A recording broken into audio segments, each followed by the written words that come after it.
Hi guys, my name is George. I currently work in customer success here at e-bate, and in this video I'll be showing you how to manage your companies and trading partners within the e-bate platform. So first of all, we'll go up to the maintenance tab here and go down to company maintenance. As you can see here, we have all of our trading partners listed, whether they be customers or suppliers. If you want to edit the parameters of any of these customers or suppliers, you can go over here to the edit button and click that and change any of these fields as you so wish. If you wish to add a new trading partner or company, you can click the plus symbol here and you can fill out all of these cells. I will fill them out for the sake of this video.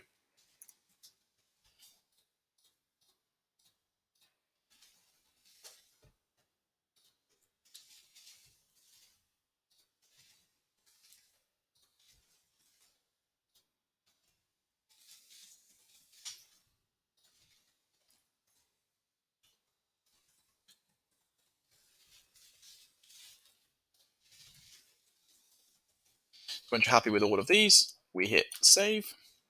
And then we can come across here and search for the company. You can see here the company we've just created is here. And if we want this company to be inactive or we no longer trade with them, we can go into the edit screen and we can unclick this box as active and hit save. And that company will no longer be active on the platform.